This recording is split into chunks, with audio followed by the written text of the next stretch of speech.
Hello. So this is the first time I'm animating, so don't make fun of it. Um, so I like D&D, and not a lot of people do. So this is a introduction to D&D, I guess. So a lot of people, when they think about Dungeons and Dragons, the first thing they think about is a bunch of nerds sat at a table, reading books, rolling dice, and talking about demogorgons. But that isn't always the case. Like, I'm not super nerdy and stuff. I mean, I guess I could classify myself as a nerd. But I know a lot of friends of mine who play and are pretty much normal people.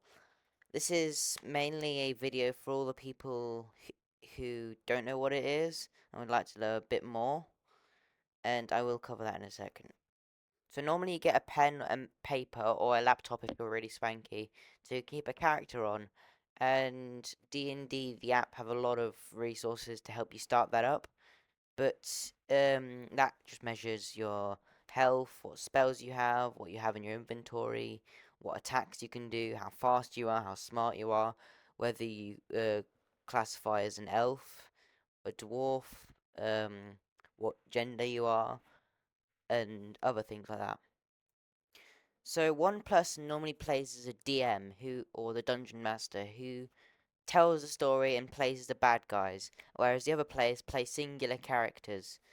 If the person on my right, or the blue person, would want to do something, they'd have to tell me so, describe how they do it, and depending on their character, depending on how good the roll might come, by adding pluses or minuses to that roll, normally using a 20-sided dice.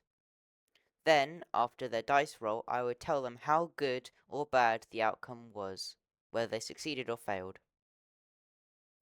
Let's just put an example out there because this is really hard to visualize.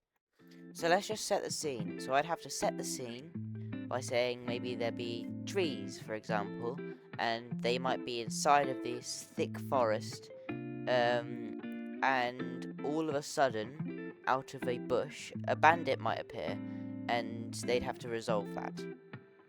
So player 1 might say, because he's a wizard, he would cast a ball of fire onto the bandit to try and stop him. They'd rolling a dice, and maybe they might get something like a 15, for example, on a 20-sided dice. If it succeeded, they might be able to hit the character, setting him on fire. But then they realise that they're in such close proximity that they get caught on fire as well. And that's always a fun twist to add to your story. So yeah, that's probably about it. It's a very small video, I know. But if you guys like this almost animation style rather than the normal gaming I do, then please be sure to just give this video support and comment what animations you'd like to see me do next. But yeah, that'll be it, and hope you guys have a good day.